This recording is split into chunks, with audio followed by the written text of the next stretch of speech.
So yeah, Wandering Earth.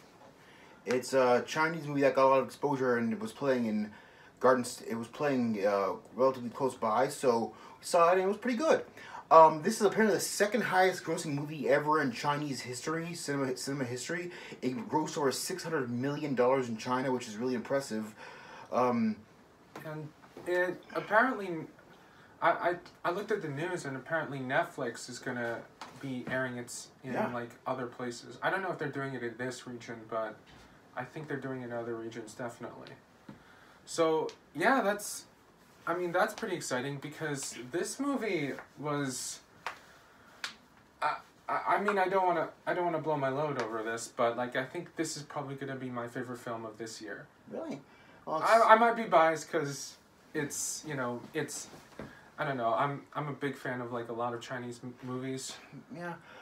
So plot here is it starts off when the sun's about to go out in the future. The sun's gonna explode. I don't think they specify exactly how long in the future it takes place. Maybe 1,000 years. Well, here's where what's happening. The sun is really close to growing into a red giant. Yeah. So everyone on Earth decided to create this federation, which will propel the Earth out of orbit of the sun and go to a new star system. Mm-hmm. And while we're at it, like we're around like the beginning of the journey, and the Earth is really close to Jupiter, and things are getting and the thing is like Jupiter has like this amount of gravity and. Well, that's until the later on. Let's start with the beginning of the film first. The film starts off, and when all these people are underground, 3 billion people live underground, like in underground cities, kind of like, and it starts off kind of looking a lot like Blade Runner somehow. It might be I don't know Blade Runner. Yeah, I can see that. But the thing I didn't like about the first act was it felt too much like they were rushing everything to get our main characters to the surface so that we can go on our adventure. We don't get to develop the characters until like the halfway through the film, and I really didn't feel much about. I didn't really feel any tension the characters were gonna die because we didn't develop them except for the main 3 characters: the guy, his sister, and their father in the shuttle in space. Well, it's a natural disaster movie. Yeah, it's a disaster movie. But I mean, as far as disaster movies can do, you could do much worse. Like that San Andreas movie or whatever with the Rock. Yeah, the stuff that Hollywood has been picking out before this, it was like what were they doing? Like, you had Day After Tomorrow, you had Geostorm. They all basically kind of San Andreas. They all basically kind of had the same scenario. Yeah. You know, Earth is like going through this extreme temperature stuff, and because of this, there is a way, and what's surprising is that. The way that it develops is we have this is that we have this main character who is basically a mechanical genius. Yeah, he's the plot device.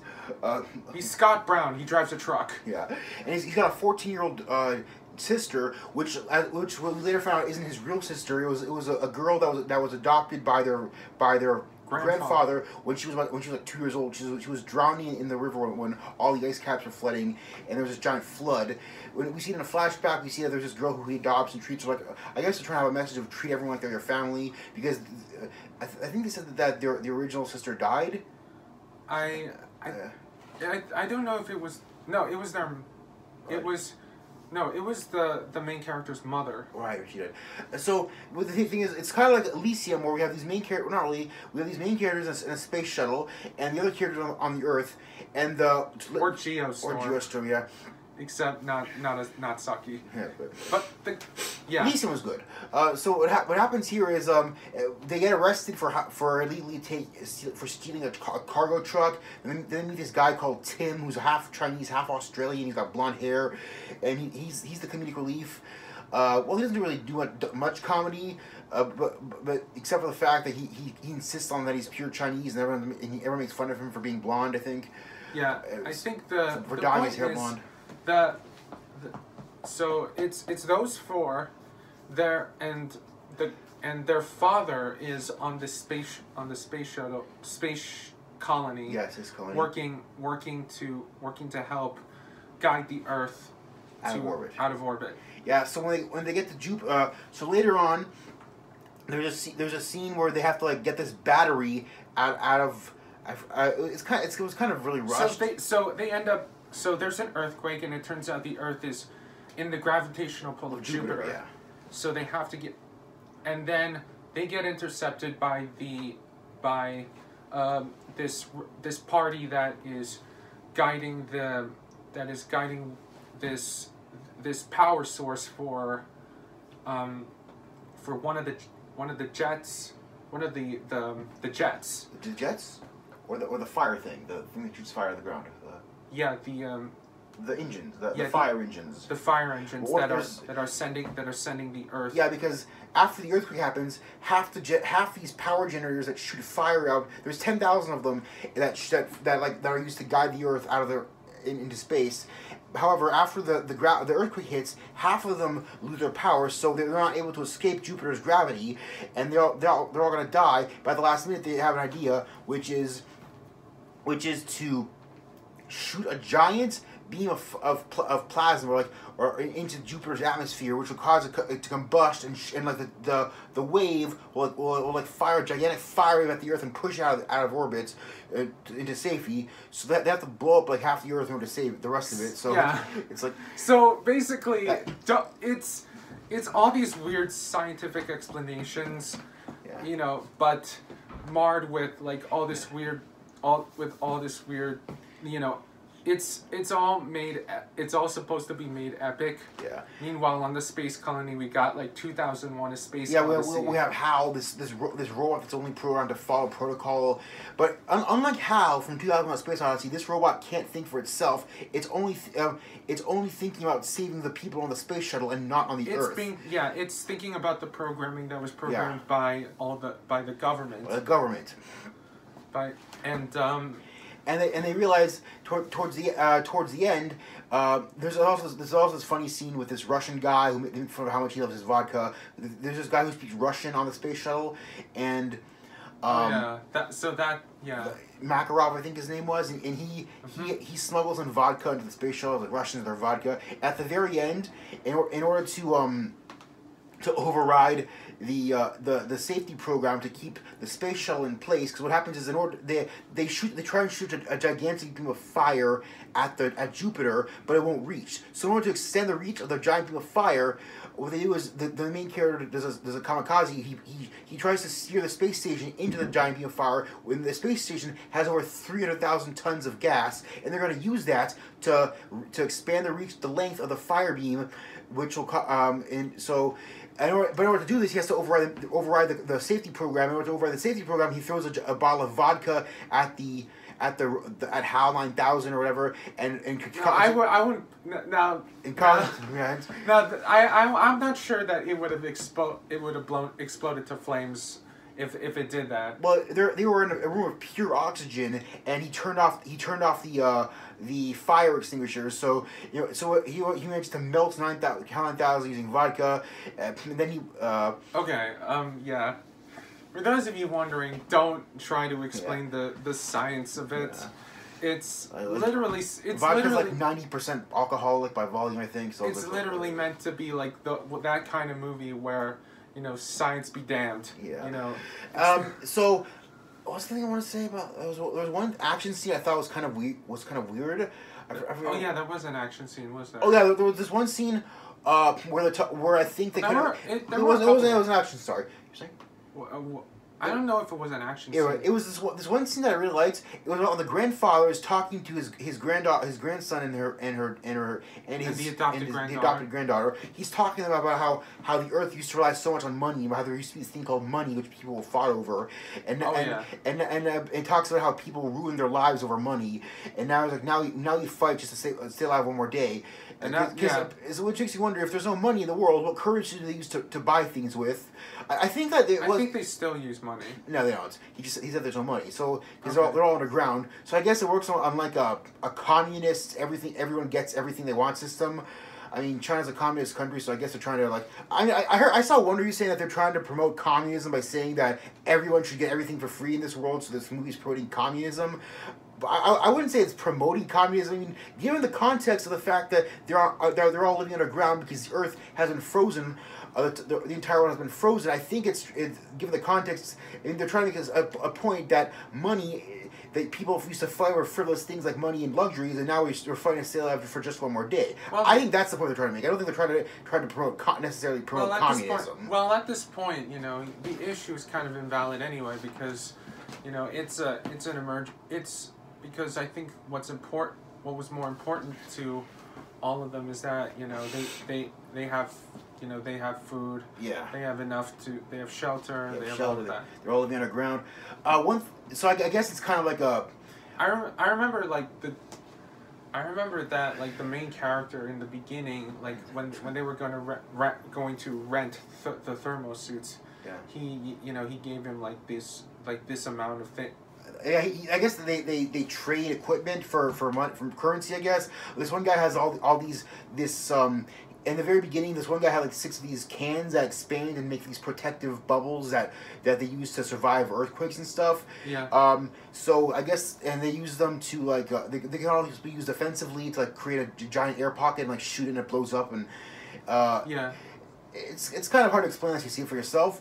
One thing I think that they could have done better on, in my opinion, was at the very end, after they save the Earth, they managed to shoot Jupiter with a gigantic beam of fire and they blow it up. They don't blow up Jupiter, just blow up like the surface and oxygen and stuff. And they shoot themselves out of the gravitational pull of Jupiter. It fast forward to 3 years later, and everyone is praising them and saying how well they did. But I think a better ending would be like because they said that this was going to be like a 2,500 year trip into a new solar system. I think a better ending would be fast forward 2,500 years to the future, where we're all living in a new star system, and they have statues built of the people who saved the planet, and then they all say, "Remember these people? These are the people who saved us," or like have some kind of closure, make it like a happy ending. Instead, I mean, you could say they're maybe trying to set up for a sequel, but I wish they would have just had more like a happy ending where it fast forwards to 2,000 years in the future. I don't know. We'd be getting into Armageddon territory if we did. But I mean, we were already in Armageddon territory when the dad decides to sacrifice his life. Yeah, and blows himself up to like. Yeah, and honestly, I mean it's that type of movie where, you know, they're trying to balance, you know, science explanations with like all the epic, you know, disaster movie stuff that happens all the time, that happens in like a lot of Hollywood things. One thing I wish they would have elaborated more on was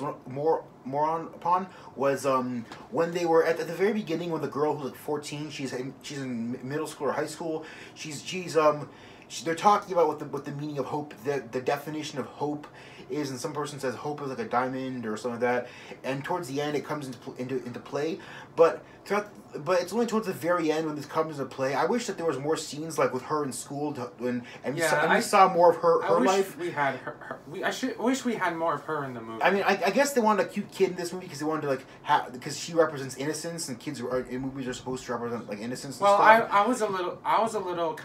I was a little paranoid when they had like the beginning and it was like the little kid and the dad was going to leave. Yeah.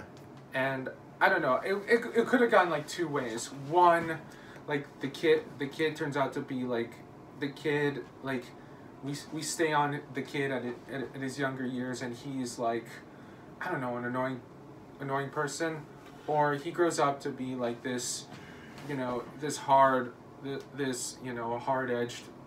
dude, and he's like he has to break a lot of rules for like just to do something stupid and blah blah blah. Yeah. But thankfully, you know, because in the end they all do something really stupid to save and it ends up working for them. So I wish you would have seen more of him as a kid doing stupid things and getting into trouble, but things always working out for him because he's the main character. Honestly, I would have loved to. Yeah. There's so much lore in this movie, but very few things get explained. I mean, it's still a fun action movie. Don't get me wrong; it's a hell of a lot better than Geostorm or whatever. I honestly wish like. I honestly think that if they had like if they, you know, have have one prologue. You know, you had like one with the dad and the son and the grandpa, or or one where they're explaining what happens in the world. Don't give us like all of those at once. Don't do a bum rush. Don't bum rush it. Do a bum rush job. And, like, so okay, this and this and this, and these are our characters and stuff. Like the main girl character, she does give a motivational speech towards the end, and I guess her role at the end was like be a motivator for the team.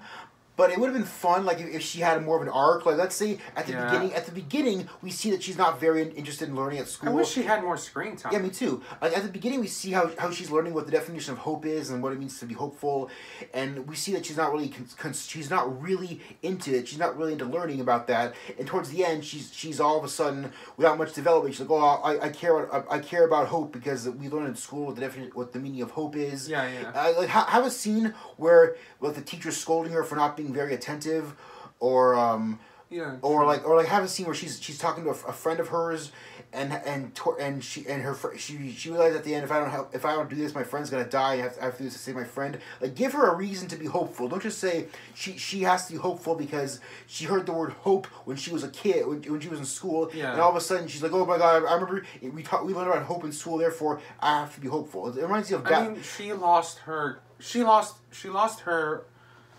adoptive grandfather in only a couple of minutes. Like, how, like, all that, after all that time, you know, she's like the one she is one of those people who are okay with going on and doing all this. You know, I think it would have taken more convincing to have her do that speech. Like give her a friend in school who's a kid in school who's always who's trying to be nice to her, and she tries to, and she has to.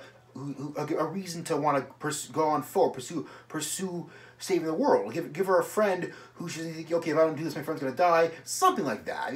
I guess she's not that bad of a character, but her arc is supposed to be that of giving people hope, and her reason for giving people hope is my teacher said that I have to be hopeful. Okay, I'm like, okay, that's a stupid. That just So, whatever lack of character they gave the little sister, I think they got enough characters for the members of the team, because honestly I think they played them like at the best times that they could have.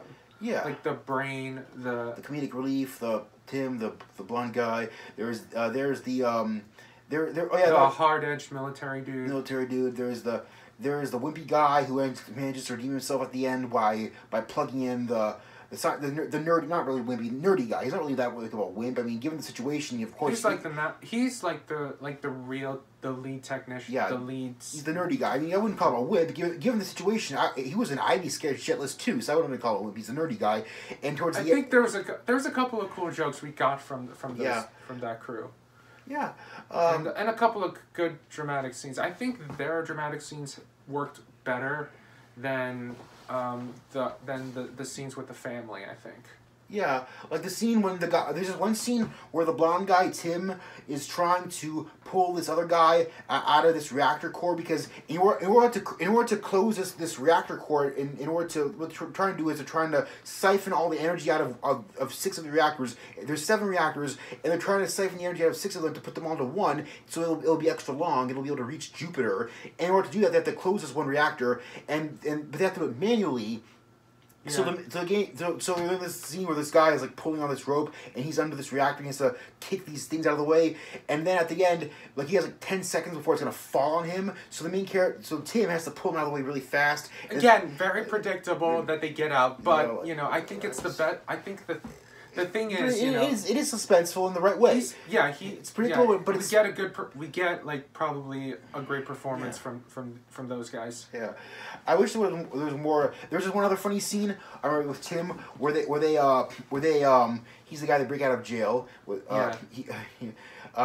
When he's talking about how when he's boasting about how smart he is or something like that, and then they give him this like really big ass instruction manual, and he's like, and he doesn't know. He's like, what the fuck is this shit? Like it's automatic. Yeah, he's like just like. Yeah, I truly thought that was funny. That was funny. So there was a lot of, like we don't get much character development, but from what we do get, it's enough to satisfy us and make the plot progress. Like towards the beginning, we see the main character when he's 4 years old, and his dad's talking about Jupiter, looking up at Jupiter, saying Jupiter is made up of 90% hydrogen, and he's having a flashback. He's like, I remember when I was 4 years old, my dad told me Jupiter's made of hydrogen. And that gives me the idea to use Jupiter's Jupiter's atmosphere. I honestly did not think they were gonna go that route, but you know, I kind of had this inkling that like something was gonna lead the main character to go, all right, let's do this. Here's the reason why, and he was gonna tell the reason. So I was like, oh, that's why the flashback's there. So yeah.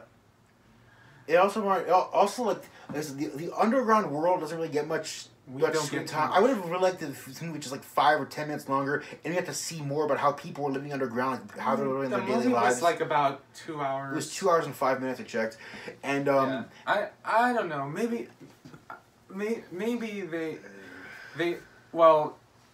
they kind of blew the budget on special effects. Yeah, this is a very special effects heavy movie. Yeah, I'll be honest with you. Like it's. Yeah, it's. I mean, a lot of it is kind of like obviously rendered CGI. Yeah, the one thing that really stuck out when there were all these people, they were lined up against this giant ass like 5,000 foot long jet, and the jet looked so fake. You could tell it was imposed in like at the last minute. It was just so fake looking. It was hilarious. I guess. I don't think they have. I mean, they have a film studio. It's just not. Yeah. I don't think it's very accumulative of what they have in what like Hollywood or other studios have. But like you I guess. But you only see this jet for like 10 seconds, so it's not really that big of an eyesore. But when you do see it, like you see, like it blends in with the background just fine. But when you see all these people, dozens of people lined up in front of it, you can tell it. It's just so obvious that it's imposed in. It was imposed in at the last minute. So, but everything else looks really good. The ice effects look really good. Like when the frozen earth looks really cool. Yeah, the frozen earth looked really cool. It was. Pun intended. It was It felt like you know, they were actually walking in ice and snow and something, and you know, very extreme temperatures. Yeah. Yeah, I mean, sure, there were moments of that. You know, at some moments you do have like this like uncanny valley effect, like especially like during the space scene, when it's like, you know, I want, like, it's obvious they're not actually in like the space suits or something like that. Yeah. Like they actually pasted the heads into the suits and like did all that rendering. But you know, well, I mean, there was so much going on, so much action going on. It was really hard to pay attention to that. I didn't notice it. The only time I like I said, I noticed the CGI looking fake was with a giant 5,000 foot long plane. This giant plane.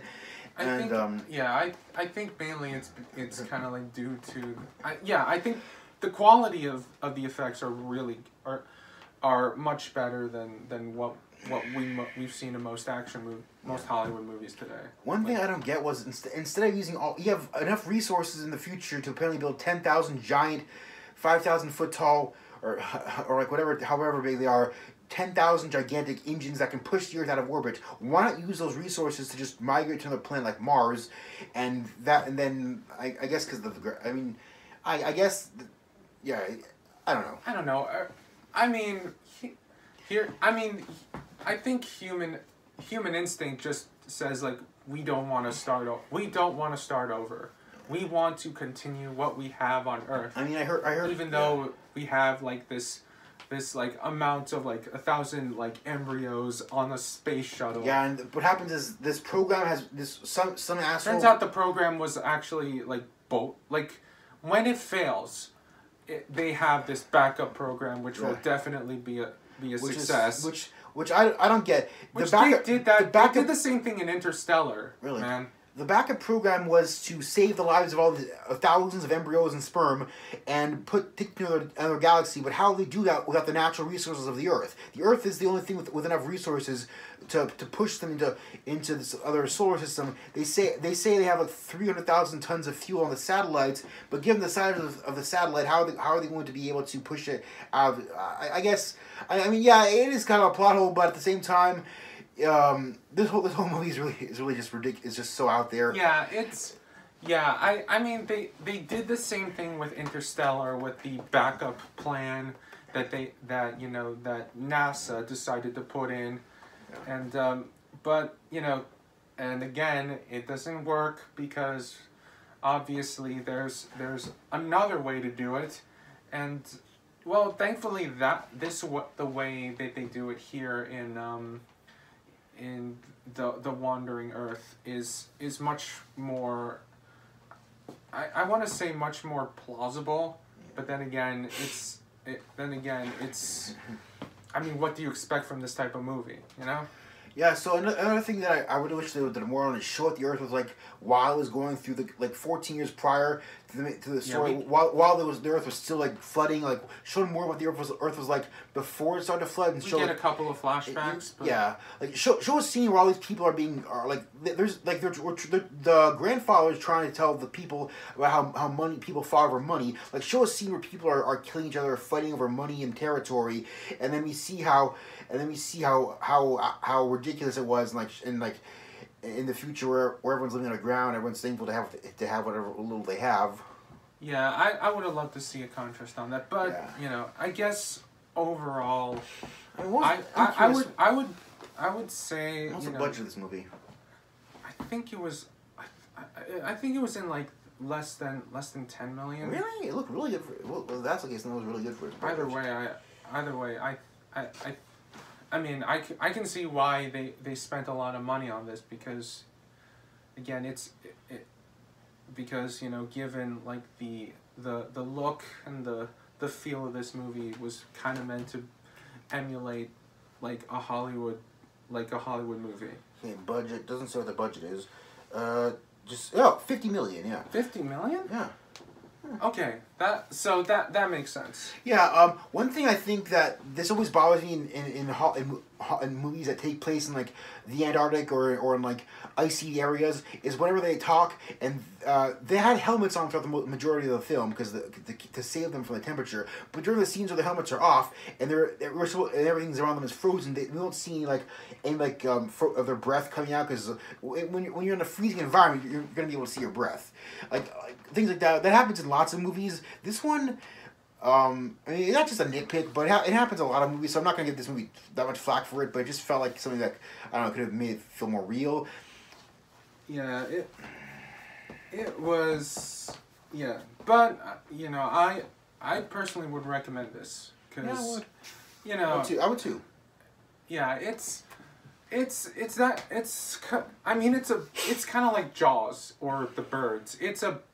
It's obviously a B movie. Well, it's a big budget B movie, that's for sure. But yeah, it's made well with like. You could tell the people who made this were definitely passionate about it. They took and apparently it's based on a novel. Yeah.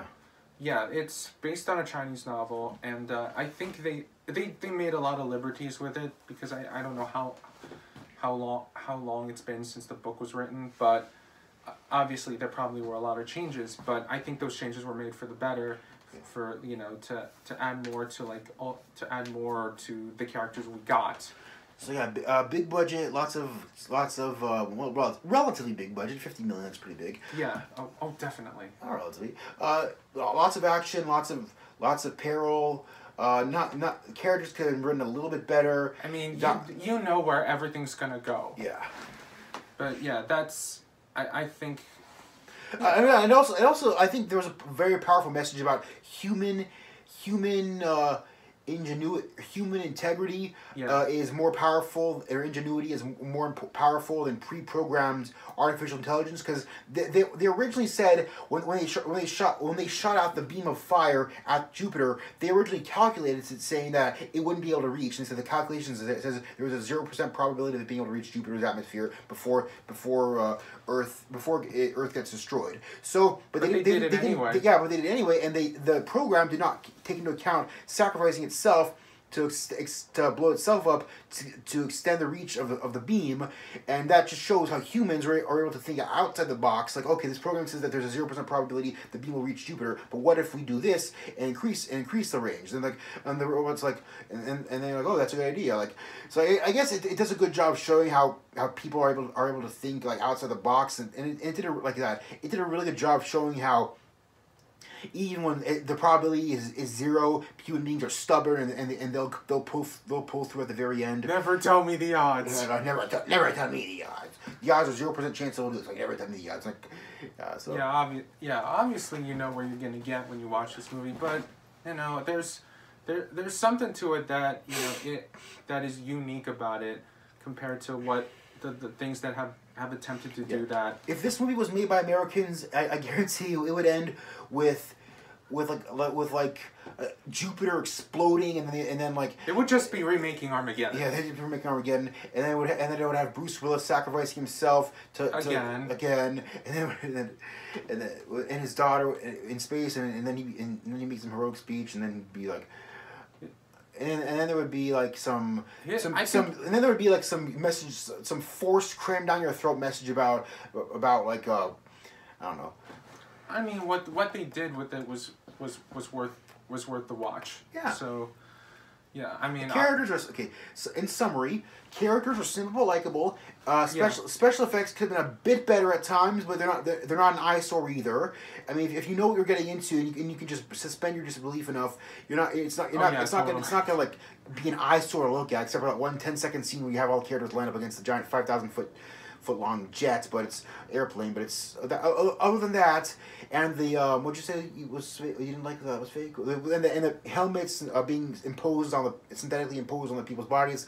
Other than those short like 10-20 second clips, it's not an eyesore to look at, and it's got heart, it's got integrity, it's got a message. And but it doesn't, it's not like super long. I mean, they do talk about it, but it's not in the way, it's not in a way that's kind of like, very like big, prominent on the screen banner type of thing. Yeah, it's. So yeah, that's kind of our thoughts about it, and I suggest you watch it, because this will hopefully, open the floodgates of maybe having more international successes. Yeah, I'm already a big fan of Korean films, and in my opinion, they've been doing a hell of a better job than most Hollywood films. So, a lot of Asian films are doing really good. Yeah, and this other Filipino one I was interested in seeing called Dark Manila, or some Filipino movie called Neo Manila. That's another one I wanted to see. I was learning Tagalog, and I was in that. Then I saw that. Oh yeah. So Neo Manila. So hopefully there will be more in the future. So yeah. So my question is, what's a foreign film that you want to see make it good here, make it do well here in the States? Yeah, and I think that's about it. Okay. See you guys.